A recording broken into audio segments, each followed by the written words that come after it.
Hello, everybody, and welcome to the UnWokable Podcast. I am your host, Mark Owsley.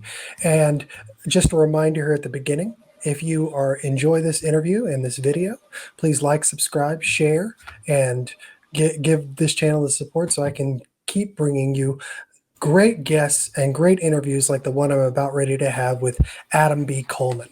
Adam Coleman is the author of Black Victim to Black Victor. He's an op-ed writer, public speaker, host of a Good Faith Space, Twitter Spaces show, and the founder of Wrong Speak Publishing. His articles have appeared in New York Post, Newsweek, the Post Millennial, Human Events, The Federalist Unheard, and many more.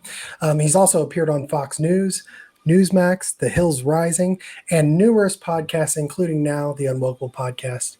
Thank you, Adam, for being here. Really appreciate it. Thank you. I appreciate it. Well, I brought you here today because I first, you are a father, and I'm about to be a father for the first time here in very shortly, and I can tell you, in this day and age, it's scary. I don't know if our parents were as scared as we are bringing us into the world, or as I am. I can't speak for you, but it seems that there's a lot of attack on the family and the family unit. And I've heard you write, or I've seen you write and heard you speak about this a lot. So my first question is, what do you see as the importance of the family unit and explicitly fathers in the home? Well, first, thank you for having me on. I do appreciate it.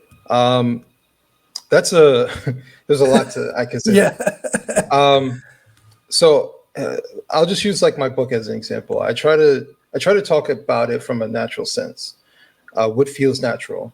And so, like, from my experience of not having my father in my life, so I didn't have a prototype, right, to kind of model my behavior off of. Over time, I just did what felt natural to me. And then I realized what felt natural to me feels natural to, I would say, most men.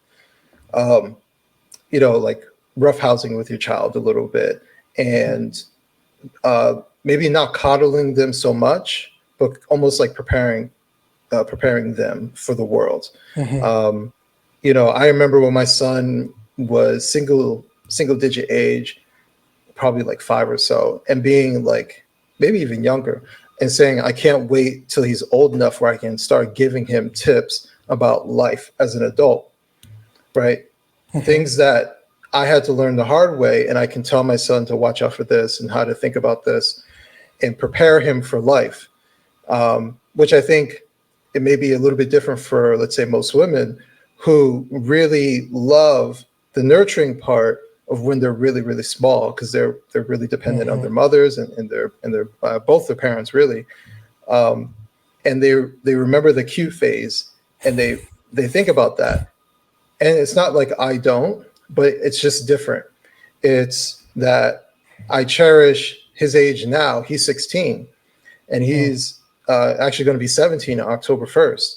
Wow. So he's right there until adulthood, and all the years I've been preparing him to one day take the journey by himself into adulthood. These are the moments that I've been looking forward to, and I'm really proud of the direction that he's heading towards. So as far as do you have fear? It's now that he's older, so he's 16, 17, he's almost there.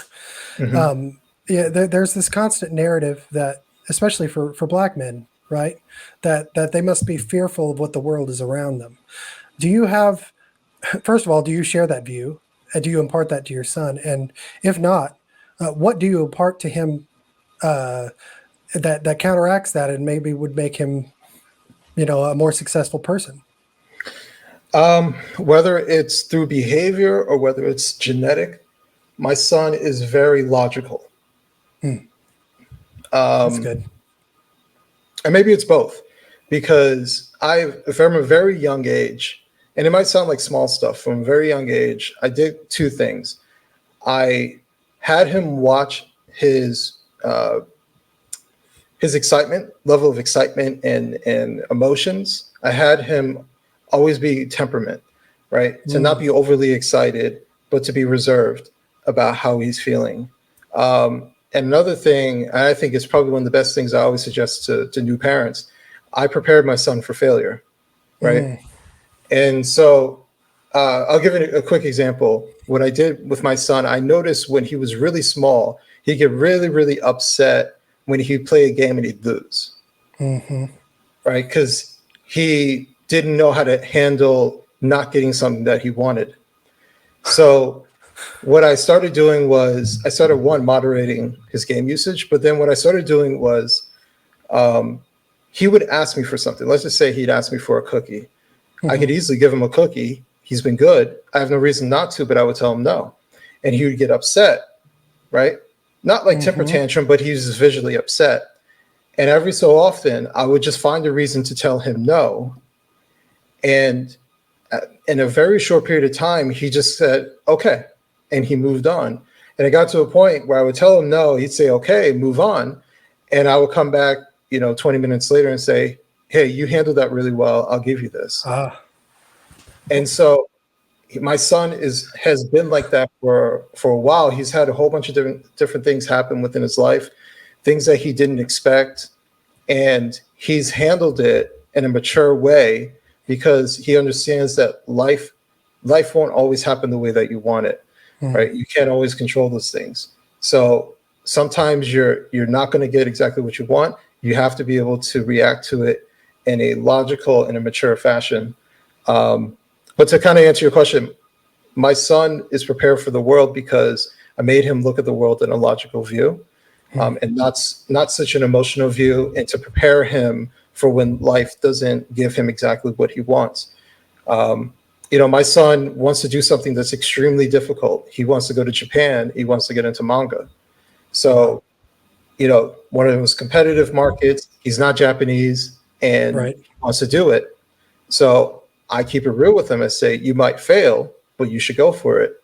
So I'm going to help you do everything possible to go to Japan and do this. But I also tell him all the time, you have to be strong enough to do this by yourself because we're not going to be there, right?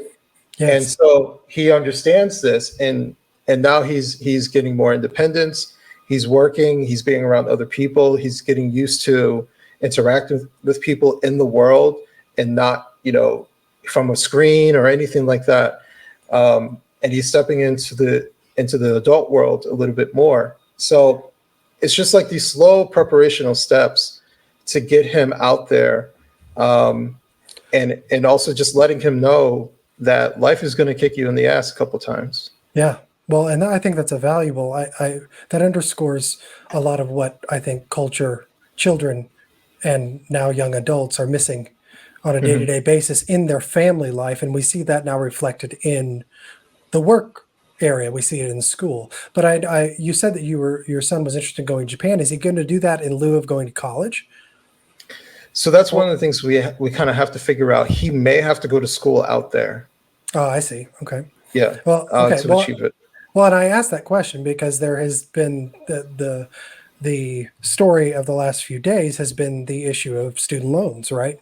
And I think this equates back to what you were talking about with, hey, here's your cookie, or here's not your cookie. You don't have to give it to him right there. I think student loans, in a way, are a proverbial cookie, so to speak, for a lot of. I know that's the way I looked at them when I was going to school. Now, I grew up very poor.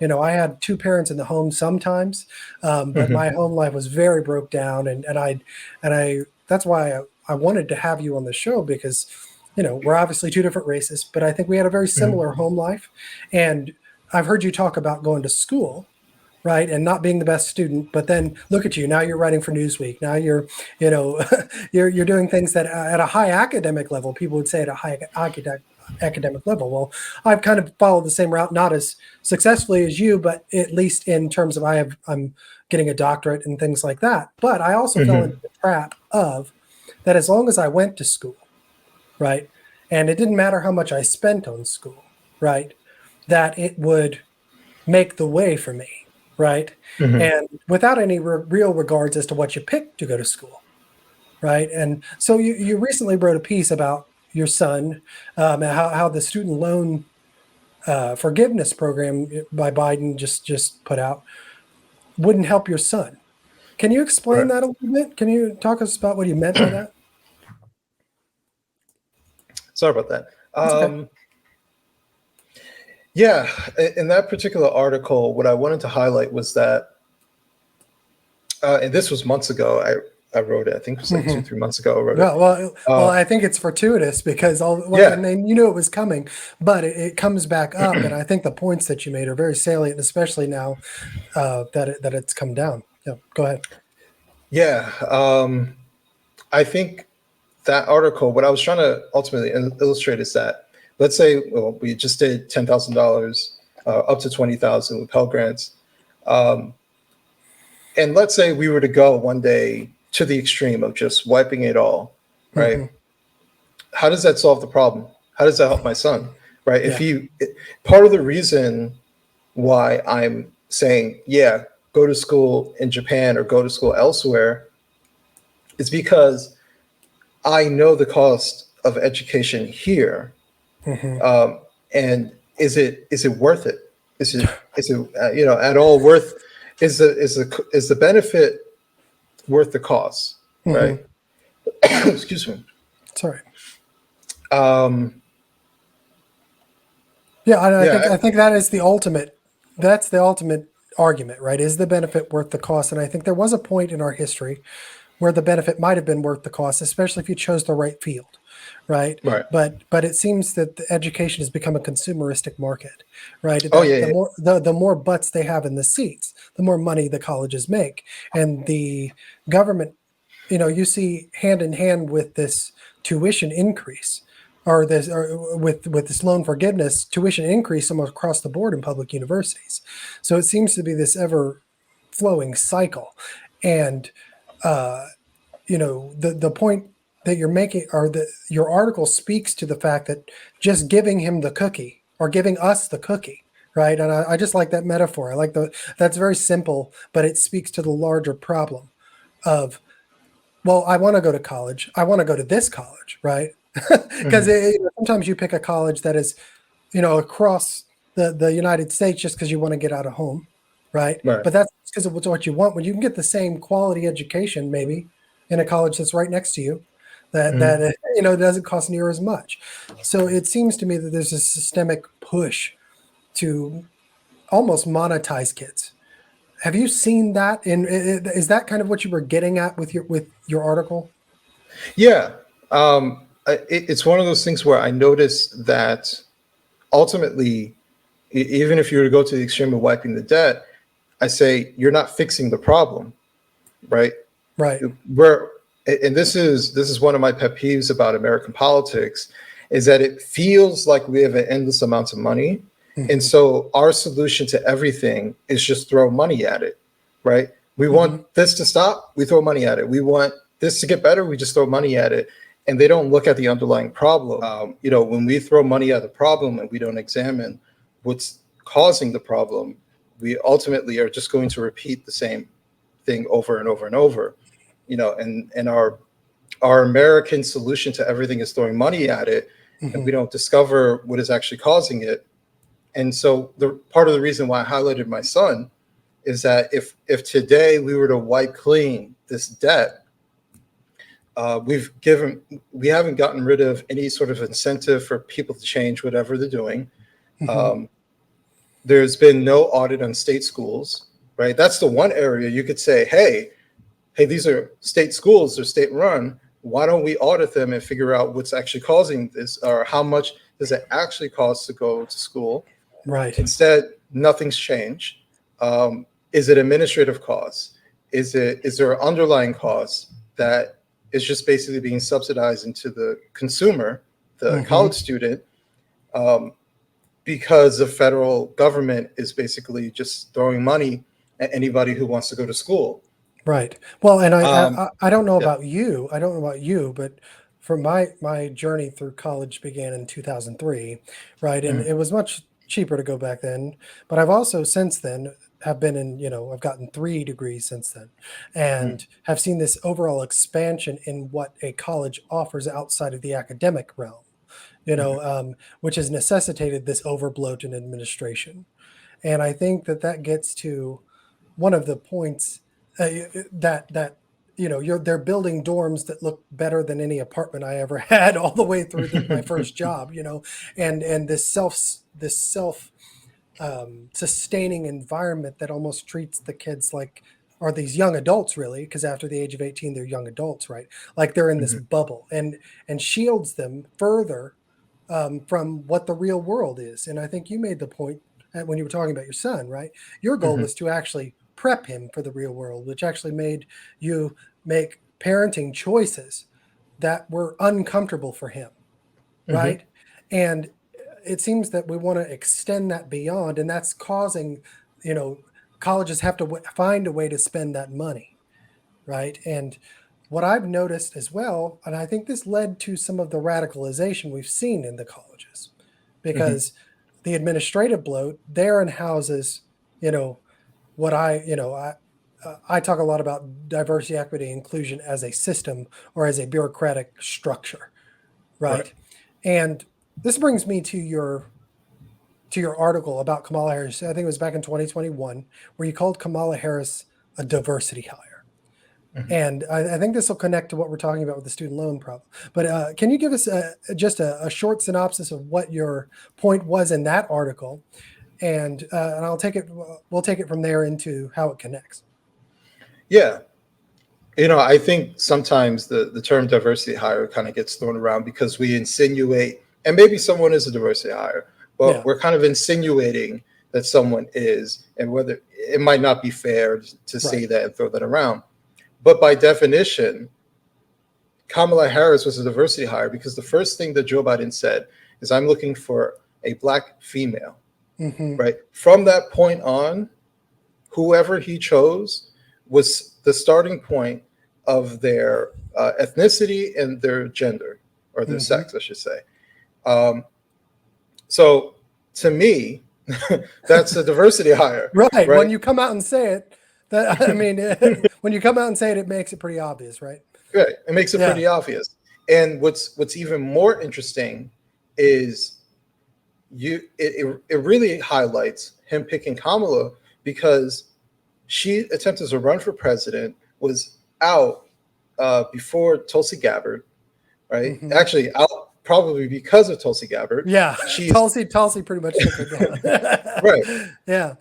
She's incredibly unpopular Hmm. amongst Democrats, Yeah. and yet he still picked her as his successor in case passes away, Hmm. um, or is incapacitated. Incapacitated. Yeah. So that to me is kind of like I think this highlights the ultimate problem with seeing identity first, is Hmm. because you don't really get a quality product, or you don't get a competitive product, let's just say. Yes. Yeah. That's a better way to put it, I think. Yeah. Yeah. Yeah. Competitive. Yes. Hmm. Yeah, you want a competitive product. And it also, and I'm no fan of Kamala Harris, but in some ways you're diminishing Kamala Harris by doing that. You're saying, you wouldn't be here if I wasn't looking for a black female, Yeah. right? If Right. that's Which that's actually kind of does a disservice to the very reason that they said they picked her in the first place, right. right? I mean, I'm not a black person, but I could say if I were picked because I were white male and not because of what I brought to the table, that would upset me. I would, the Right. whole time I was in that job, I would just go, well, why am I here? Right? Right. Yeah. Well, Exactly. go ahead. No, I was going to say exactly it. But this mentality is one of the reasons why I left the Democrat Party. Is I noticed this mentality happening um, over and over, and is becoming more and more overt, Hmm. right? To the point where the man who ultimately becomes the president overtly says, "Here's what I'm looking for." He doesn't even say it once. It's not like a Yeah. gaffe. This wasn't a Right. Biden gaffe. Oh, he wasn't supposed to say it. He explicitly said it multiple times. Hmm. Yeah. And no one finds this weird that he would say such a thing. And that's a problem to me. Yeah, and I can see that, but this is where the reason why I wanted to highlight the article is because of what has happened with the student loan crisis, and I'll Mhm. do a short synopsis of the kind of connection I'm trying to make here, and I think that you can speak to specifically Mhm. because of the way that you've talked about these things in such depth and such great language throughout the articles that you've written.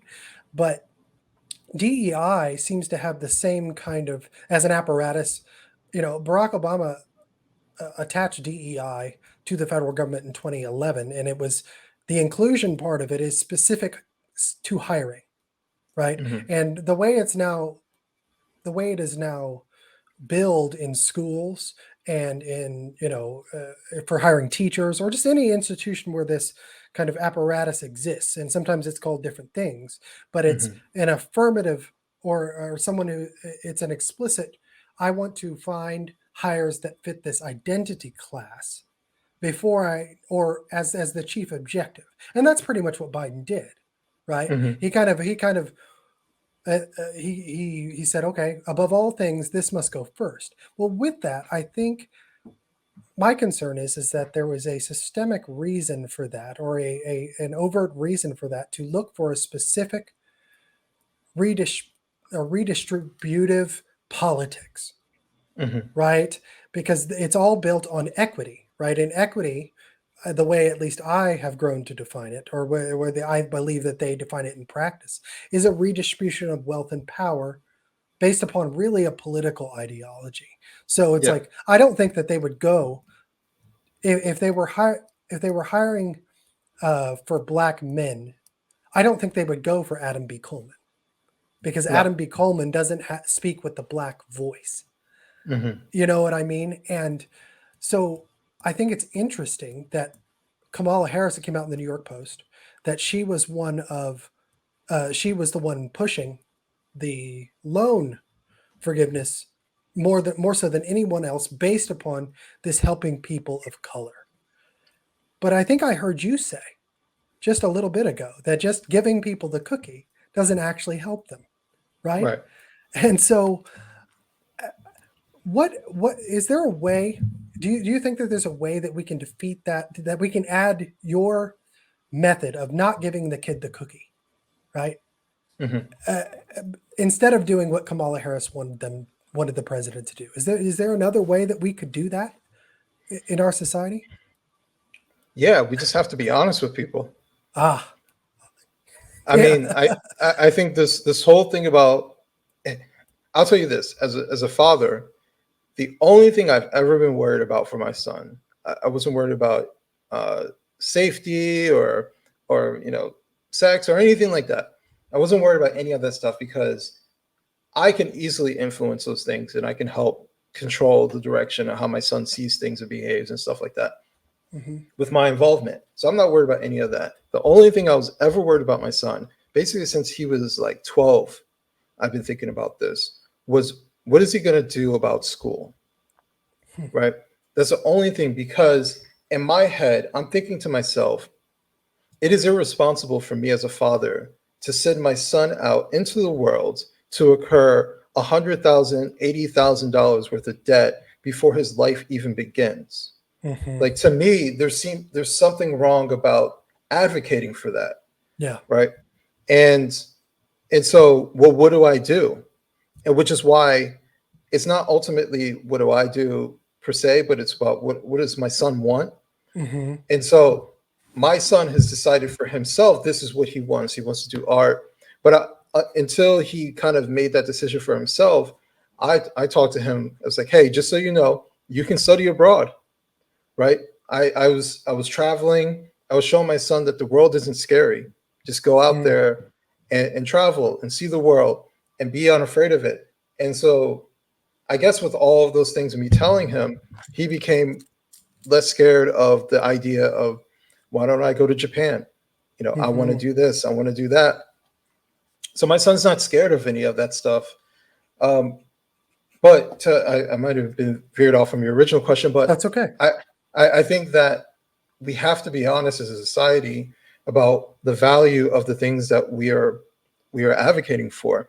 Like, I try to think to myself, how does it make sense for people to say that the college system is corrupt, it's this, it's that, but then they do nothing about changing it, and they just throw money at the same institutions so they all get paid off, essentially. And so what changes? What happens? Right? we just continue what for the next generation so they can get screwed over. Yeah. And they can keep, and you just incentivize the same people to keep doing the same thing over and over. So that's why like this whole student loan crisis feels much like the housing bubble. That's a good parallel. You know, yeah. It's just, here we are running to the federal government to basically bail out, right? We're saying we're bailing out Americans, but that's not really what we're doing. Like the forgiveness part is misleading. Yeah. And that's the part, the forgiveness part. Like I saw people on Twitter linking forgiveness to Christianity and all this other stuff. Oh, yeah. But that's not what they're doing, right? They're stealing from everybody else to foot the bill. And here's the part they don't want to talk about, that the majority of the debt that from student loans in total is coming from people of the higher economic ladder. Yeah. Right? Like I heard someone say, rich people don't have student loans. Yes, they do. Yeah, they do. Yeah. Right. They're just more, they have more ability to pay them, right? Right. Yeah. Right. Unless you're like, I guess everybody has their determination as to what's rich. Yeah. Right. If you're saying that someone whose family, because remember, like these student loans, they're not up to 125,000, right? That's for a single person. In a household, they're saying 250, right? So you're saying a household making $250,000 a year is not a wealthy household? Like, is that what we're telling people? And and so I think there's something wrong with that picture when the people who are ultimately we're talking about lawyers and doctors who eat up the amount of student loan debt that's there, when we're pushing for them to get paid off, or them to obfuscate from their responsibility, there's something wrong with that. When everybody else is incurring the bill, there is no forgiveness in that aspect. It's basically just moving the money from one spot to another as far as who's paying it onto us, onto everybody else. And the other thing is, this is why most of the things, you've probably seen it, most of the things when I talk about whether it's race or anything else, there is a class warfare that's going on. There's a class element to almost everything that's happening within our society today that we're complaining about.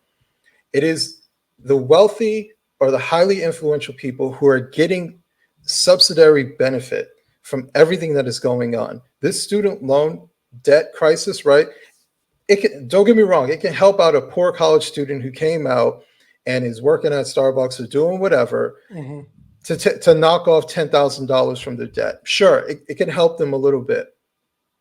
But if we go full scale, it's helping more so the people that have the money or are more able to pay it off than everybody else.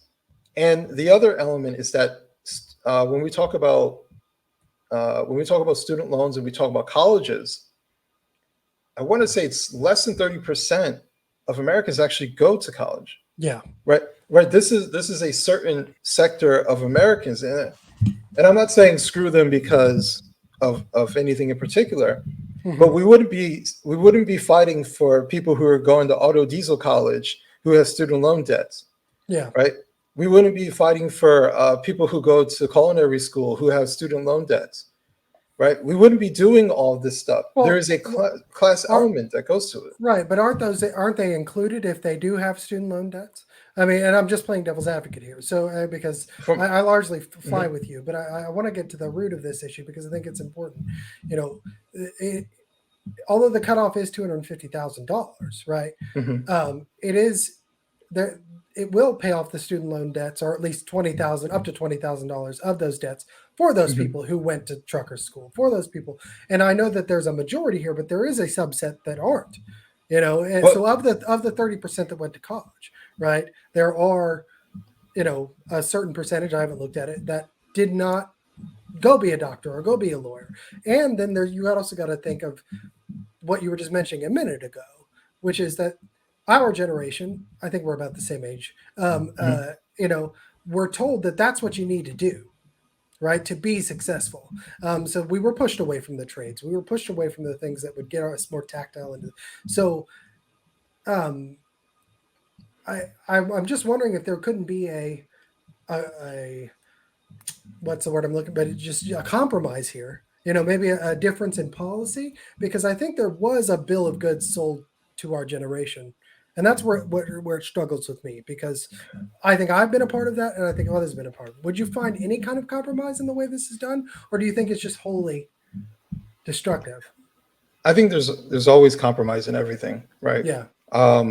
Especially when it comes to politics. Just to clarify myself a little bit, when I'm saying, these people who are going to auto diesel school and stuff like that, what I'm saying, if the majority of the debt was incurred by middle-class Americans who were going to culinary school and auto diesel, there would not be a movement to wipe out their debt. That's the point I'm trying to. Okay, yeah, I get you. Okay. And I think So the political push comes from this managerial class that have more money. And so they're the ones that can influence it, right? And so that's why you're seeing the push. But also, it seems like there's just a redistribution of wealth mentality coming from the Democratic Party in general, right? And this is just another way to accomplish that. Is that what you're saying? Yes, exactly. Yeah. And the Democrat Party, and I think more and more people are seeing this.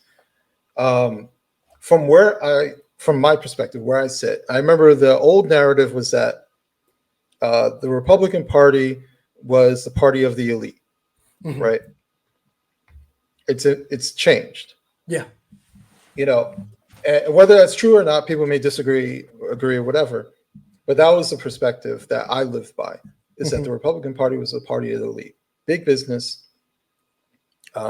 complete tax relief for the wealthy. Excuse me. And now the Democrat Party has switched over to becoming that and completely abandoning the working class. The union aspect, it's kind of by tradition, right? Yeah. They're not really the party of the unions really anymore. Maybe the union leadership.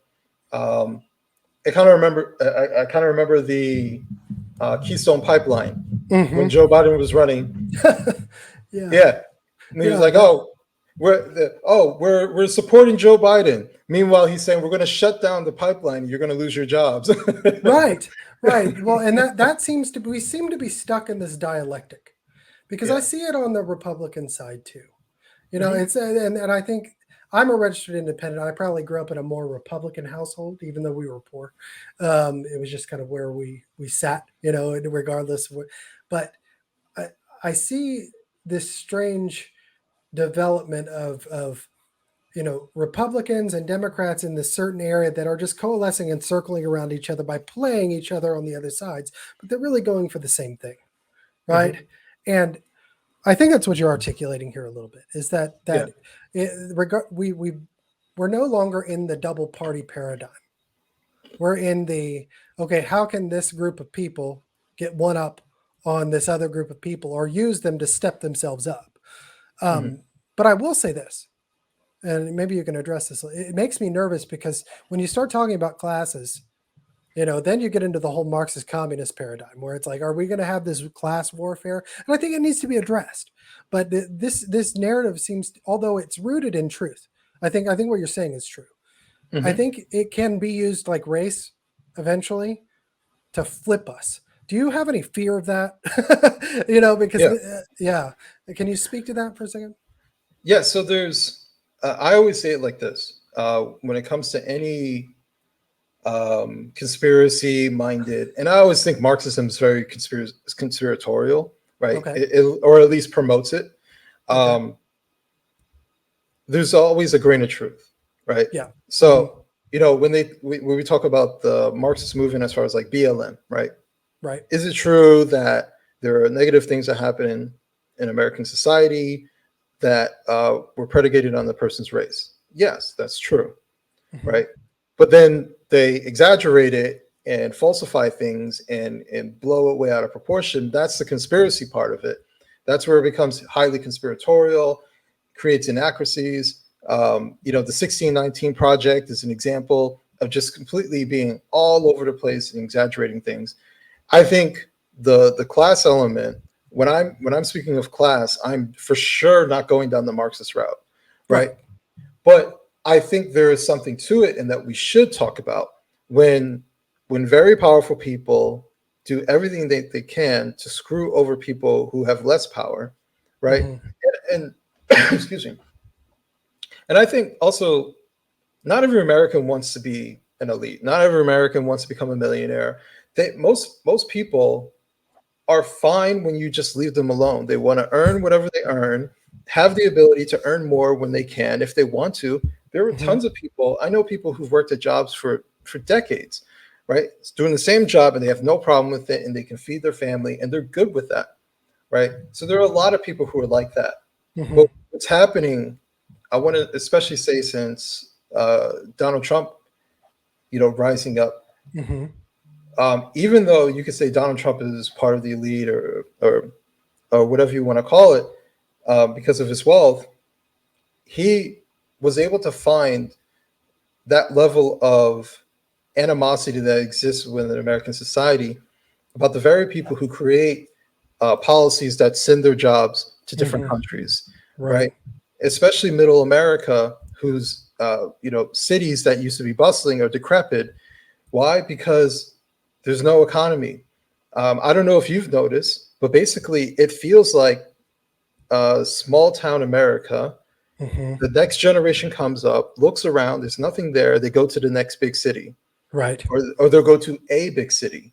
New York Hmm. City, for example, I'm close to it, is filled with basically expats, is what it feels like. There Yeah. are people from all over the country who just go there and work, and because the jobs are there, Yeah. and the cities are keeping a lot of things afloat. There's no reinvestment into the rest of America. And then Hmm. what makes it even worse is that our news media has become highly elitist.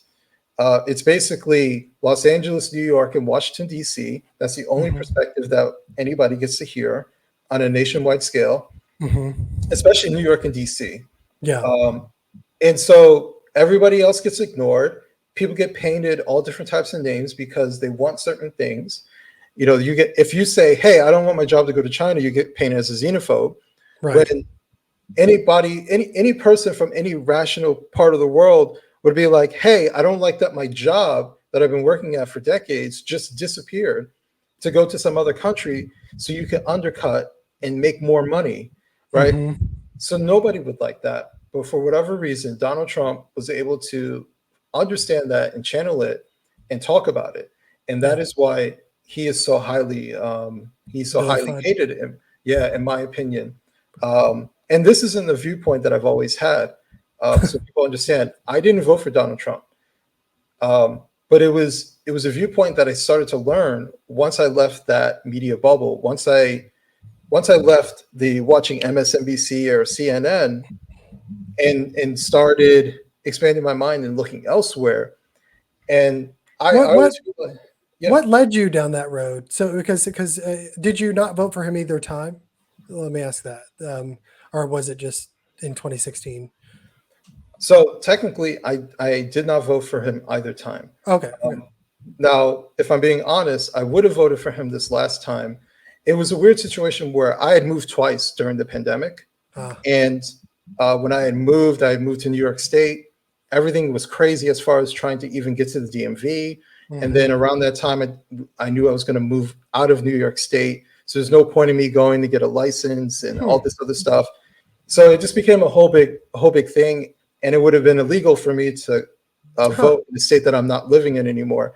So I technically, COVID probably led to a lot, at least a yeah, rise in that kind of instance. If you yeah, think about it, because there are a lot of people moving. Yeah, yeah, but exactly.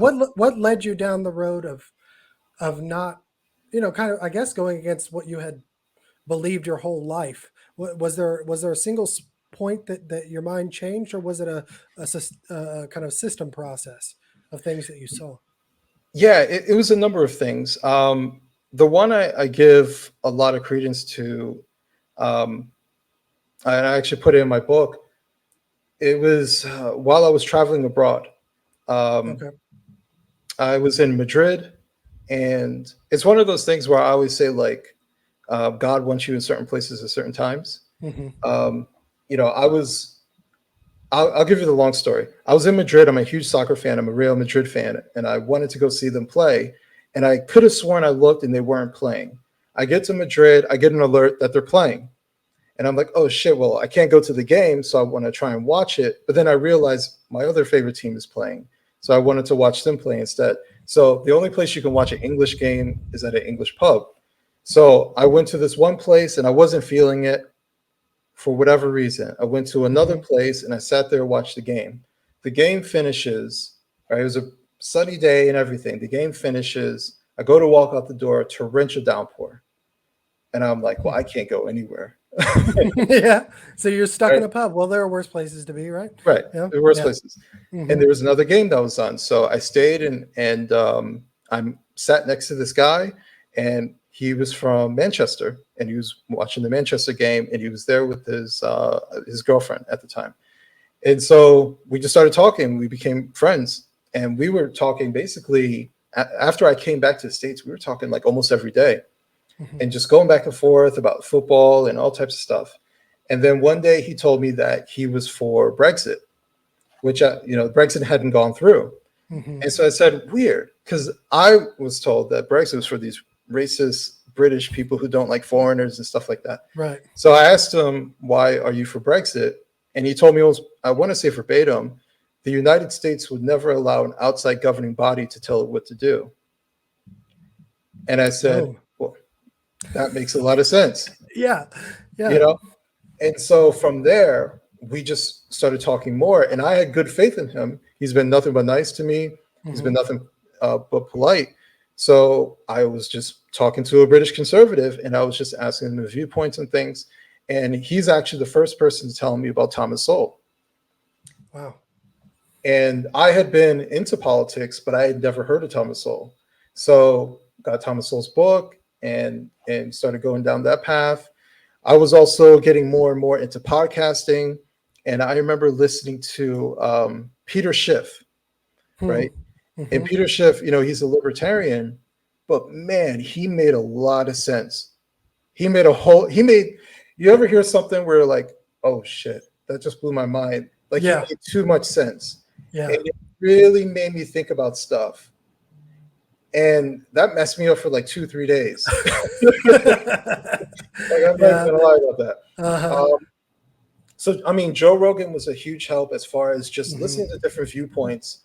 But the big thing was just breaking out of that mainstream bubble and realizing they had lied to me about a bunch of different things, like the good people on both sides. Once I saw Wow. Yes.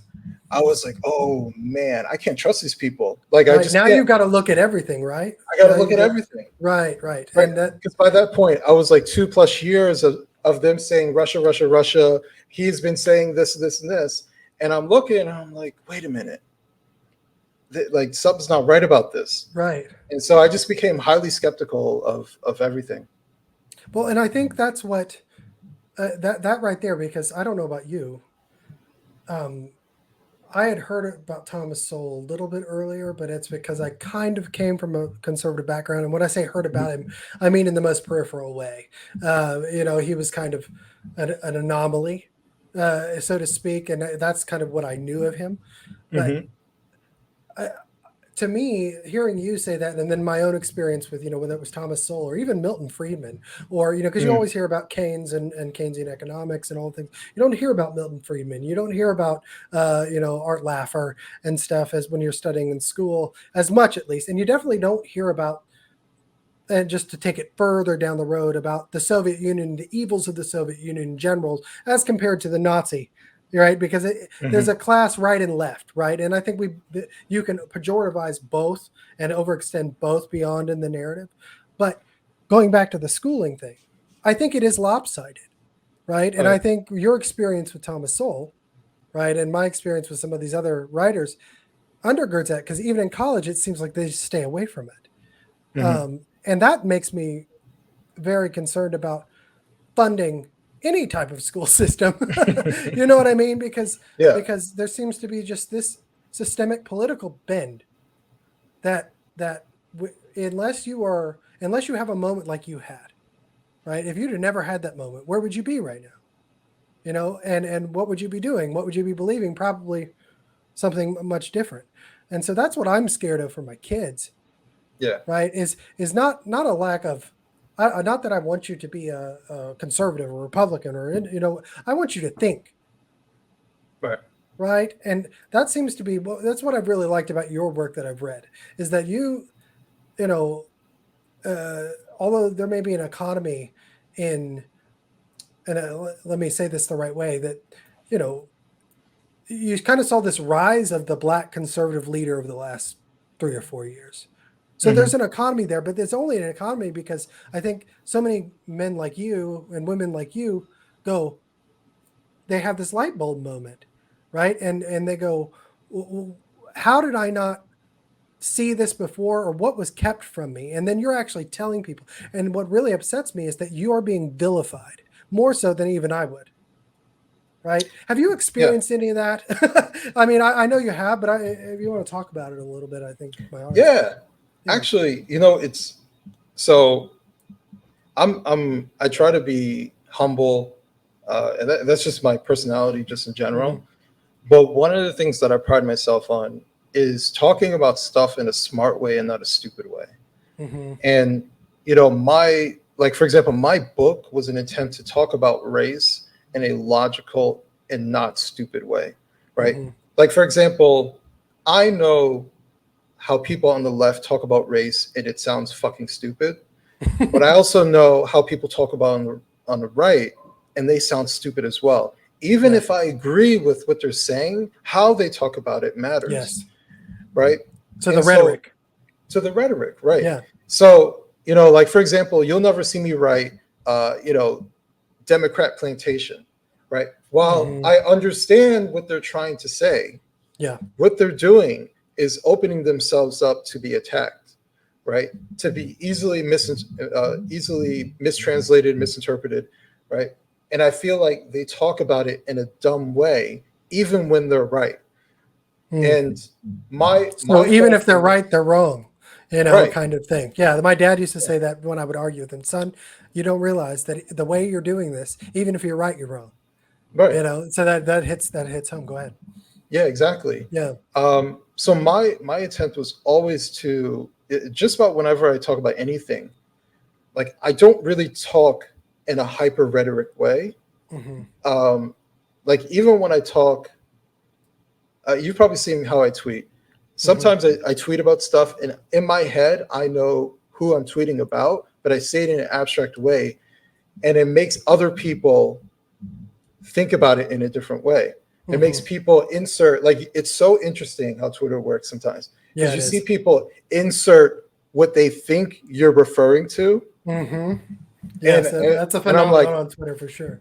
I Yeah. didn't say that actually. Yeah. All I said was this. Mm-hmm. And people just inject whatever emotional, whatever they think it is. Yeah. But I try to put out a message that is not full of hyper rhetoric. Mm-hmm. I am not a Republican, Mm-hmm. right? I talk to people who are Democrats still. I say still because you can see them moving further and further away because they're Mm-hmm. not liking the things that are going on. I talk to Republicans, I talk to independents, but, like, the stuff that I talk about, and that what's so crazy to me is I try to talk about things from a common sense Mm. perspective. Like, does it make sense for us to sexualize our kids? Like, does it make sense? Right. Like, this was never a political position. And why are you making sexualizing children a political position? Don't you think there's something weird about that? Where do you And, think that stems from, though? Let's move there because yeah, I get what you're saying about the rhetoric. Where does that stem from? the What? sexualizing children Yeah. part. Why do you think that? What do you think is spurring that? Like actually. Well, well. All right. So I I'll say this. I think the gay movement has been Trojan horsed. Okay. I think that you have activist organizations who saw the level of power and influence that they were able to gather for, and when I was a Democrat, the whole thing was gay marriage. The whole thing Mm-hmm. was gay marriage for as long as I remember Yes. being involved in politics. from my early 20s, Right. or being not involved in politics, but interested in politics. Yeah. It was always about gay marriage. Gay marriage is accomplished, right? What do you do So then? Yeah. exactly. So now you Yeah. have all these organizations, you have all this power, you have all this thing, and that's when you started seeing the expansion, right? You started seeing the sport league expansion, taking in other teams, so they become a bigger, more powerful league, right? Right. That's what Adding the adding LGBT, letters to the name, so to yeah, speak. Yes.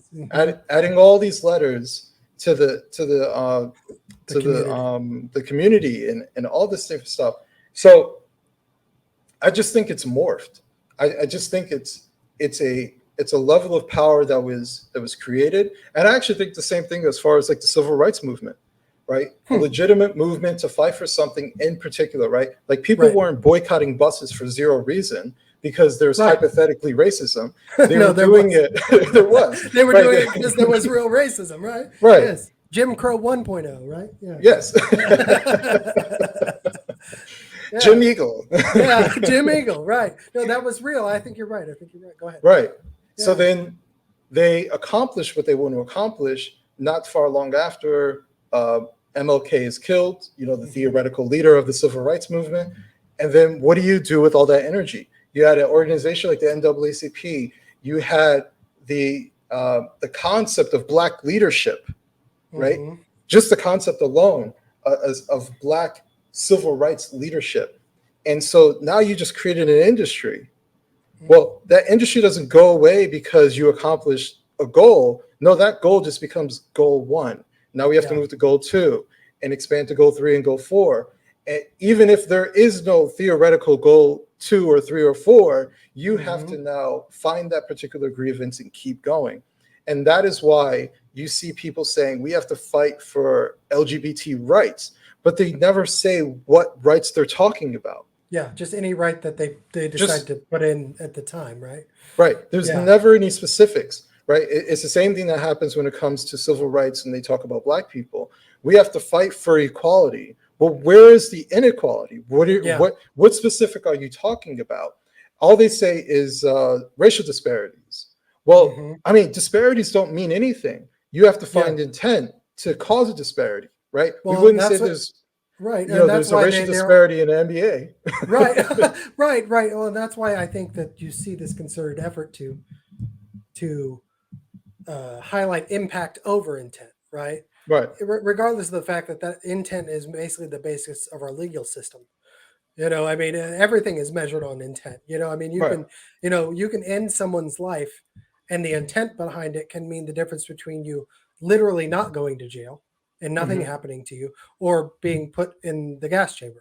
You know what I mean? Right. That's the level here of what intent means, and they seem to throw that back. But I asked you that question about why you think we're sexualizing our kids, because if you look back, and I want to, and this kind of intersects with. Yeah, and I'm sorry. Oh, go ahead. Because I didn't address the children part. So yes, the reason I brought up the whole thing as far as the movement and the way it's trending. Right. How does it make it to our children? Is because now you have to continue the grievance. So the grievance now, like before, the reason why they were able to make such lengths is because Douglas Murray highlights this, and I wholly believe what he's saying. The original rhetoric was that people who were gay or whatever were living a particular lifestyle, making it a choice. The rhetoric changed from "this is how I was born born this way," and so you cannot shame somebody who was born this way, right? That's a particular mindset. So if we believe that as a society is that gay people are born this way, then we must protect them from birth, right? We must now understand that there are gay children, right? And not just gay children, there are trans children, right? So you see how it manifests. Now the grievance progresses. It just keeps progressing. Yeah. We're no longer advocating for the adults because really there's nothing to stop an adult from doing what he's doing, right? There's no legal ramifications, right? So we have to now go towards the future gay children, the future trans children. We have to find our new grievance and manifest a grievance that we need to change our entire society to support this particular demographic. And that's where our children come involved. So do you think? Am I what I hearing you say is that you think it's market driven? I no, A little actually, I bit. don't. Well, I mean, because let me unpack what I mean by that. Yeah. What you said was at the beginning that you had these organizations that sprang up, right? Hmm. Whether it was Martin Luther King's organization, SNCC, all those kind of gave birth to the NAACP and the Rainbow Coalition, right? But as time went on, things did get better, Hmm. especially in the systems of government and the actual mechanisms of the society that were causing some of the actual discrimination, the hate, the vitriol, the damage Right. were being removed, right? But those organizations still existed. Then you had that kind of in 2011, the Supreme Court just pulled the rug out from under the gay rights movement by saying, "Yep, all done." Right? Or you have nothing else to fight for now because you're gay. We made it to where everybody can get married, right? So they had somewhere to go, but that was largely they were in a company in search of a product, so to speak, right? I mean, Yeah. which is a market situation, right? So now it's it's that's what I mean by a market driven issue is that Okay. no longer you have you know, sometimes usually or used to be in a free market, there was a need for something, right? So Hmm. then you supply the company that has the product, or you invent the product and you throw it out there, and then you make money because you're supplying that product. Now you had a product, the product was removed from the market, right? And Hmm. then you had a company or an organization or an apparatus with no product. So then they had to go create their own instead of Right. creating something new, so to speak. That's what I mean by Yeah. market. Okay. So, okay. Would you say that then it's a market issue under Yeah. that kind of? Yeah. Hmm. I think it's highly manifested, and Mm-hmm. I think what's weird about it is that it is ideologically driven as well, Yeah. right? So it's reinforced by ideology, it's Mm-hmm. reinforced by belief, right? It's why here's like the thing for people like me and you, like if you pay attention to these neo-Marxists for about 10 minutes, you realize how predictable they are, how Mm-hmm. unoriginal they are, and how ideological they are. Yeah. Like they're not scary people from an intellectual sense. Like No. they're highly predictable as far as what the next thing that they're going to say, or Yes. the I you know uh, this is why this is bad because da da da da da. Every time it's going to be the same line. The deep-seated racism and blah blah blah blah blah. Yeah, it's just Right. you just copy and paste. It's always going to be the same thing.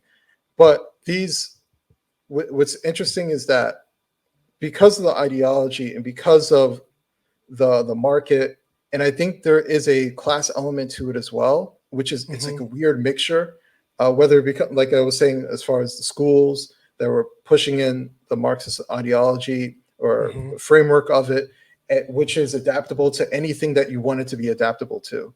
Right. Um, so that's why, like, you could look at race and it sounds the same. You can look at the gender, it sounds the same. You can look at um, sexuality, it sounds the same. Like you can add it to whatever identity factor you want, and it all sounds the same, Yeah. and it's all rhetorical. Like it's all the same It's stuff. it, to me, it seems like it's designed to remove personhood. Because Yeah. you got to have a blank slate, right? And I see this just even the way, and this is going to sound, but the way you present yourself to the world, Hmm. right? It means something, right? If you are, I was always told, especially, and this is maybe I'm adopting old paradigms, but it's you dress like you want to be. You know what I mean? It's like when I was younger, I would put on a jacket. It's part of the reason I wear a jacket in all of my, even though I wear my ball cap, right? I'm kind of visually trying to show a dichotomy here of, look, I'm kind of a white trash kid. I grew up a white trash kid. What I mean is by that is both pejorative and non-pejorative. I use it in kind of an endearing term. Is that I'm a grassroots kind of person, but I Hmm. went to college and I went to try to get the degree, and I dressed like this to try to make something more of myself because it made people look at me different.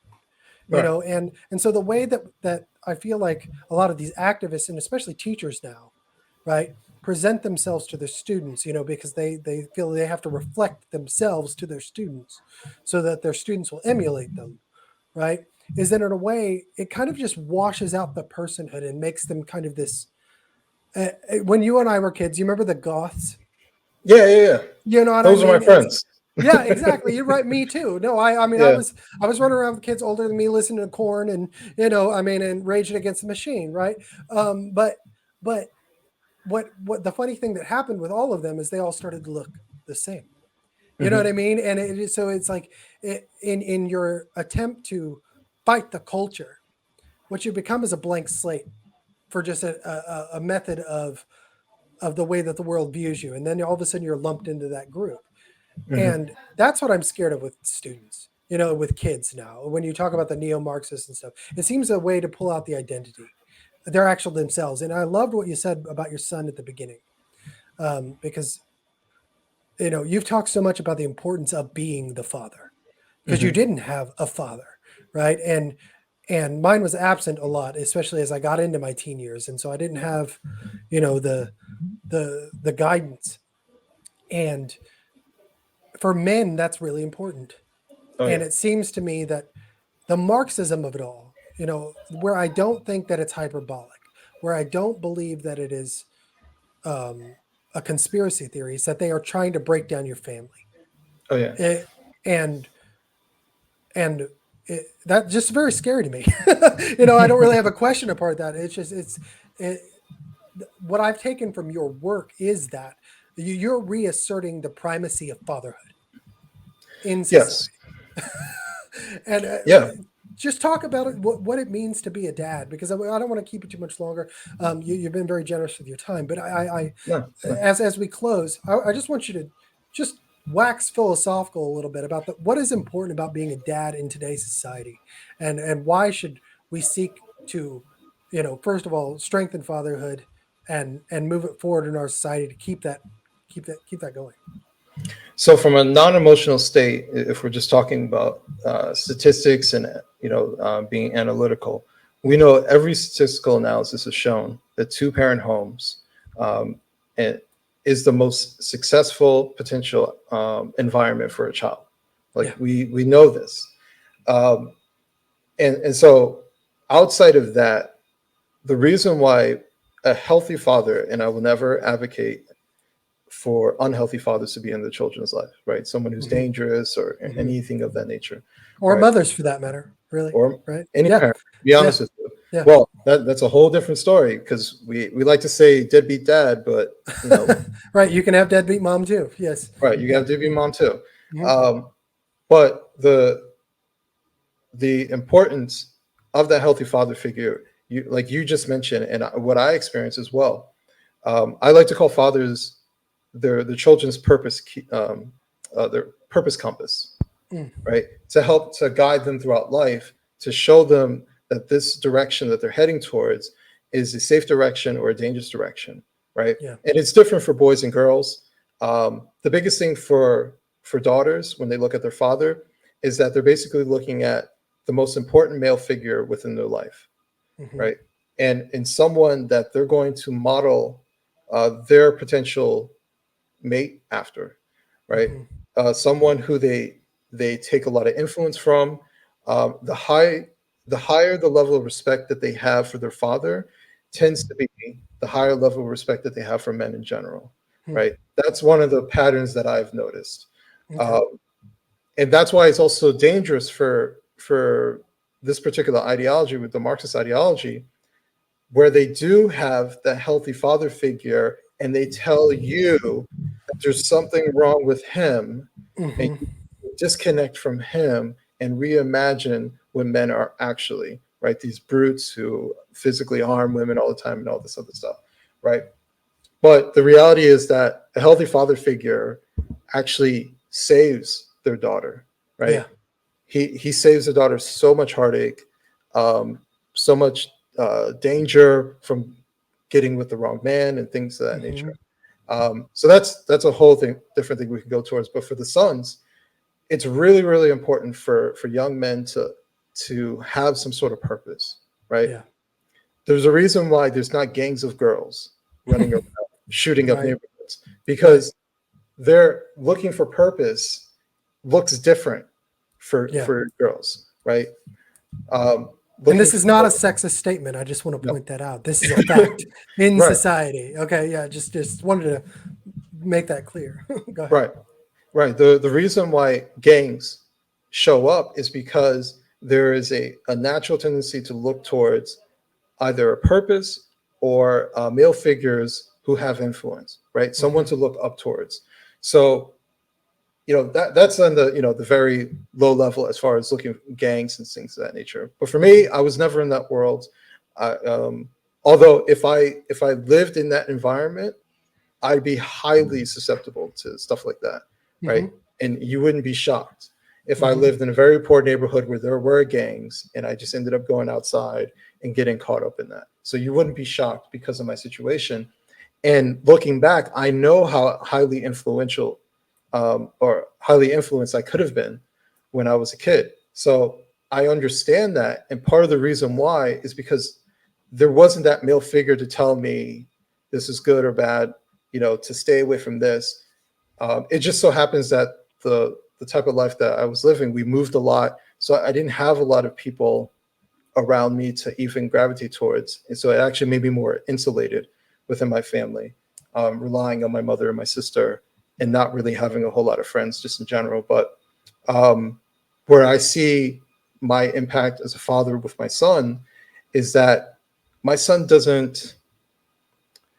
knows who's good and who's bad as far as not necessarily morality, but as far as beneficial for him, right? And so, he's told me situations, he's like, I know this person smokes weed, I don't want anything to do with him, right? Like, he's just stringent on that.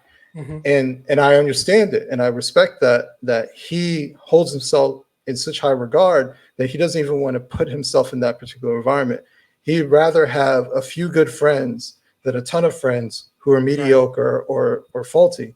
So, but part of that is because I've reinstated into him that he needs to look out for himself, that there's no other advocate that's going to advocate for him more so than him, even me. Yeah.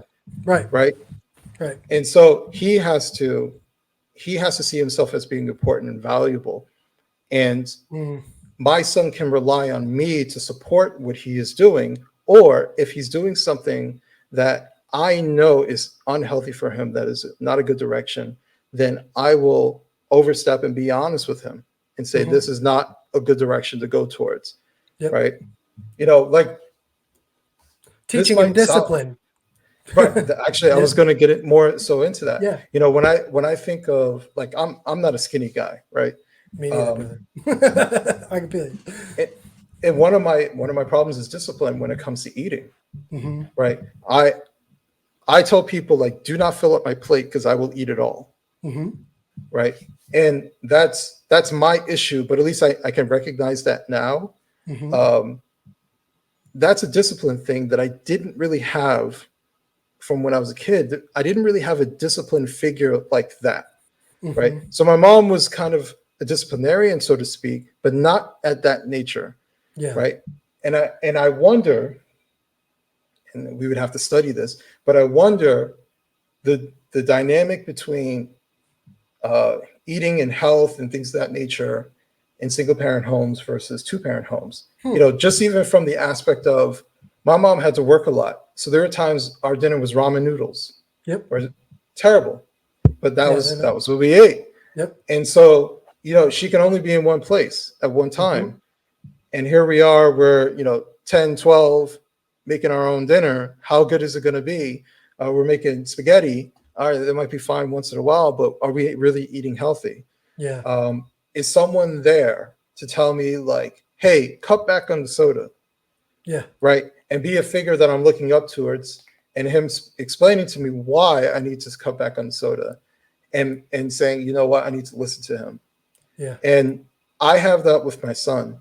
My son's very thin, but I tell him, like, because he actually works at a fast food place now. So I'm like, he's like, oh, I like this. And I said, you need to watch out for that stuff. Right. he would get on these things, he'd eat like this big thing, and I was like, do not do that.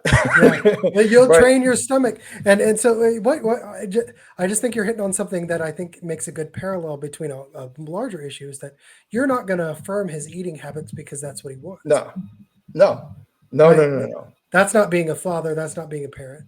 Affirming what they want or affirming what they believe isn't necessarily always the best way to go. Right, Right. right. Right. I'm like my whole thing.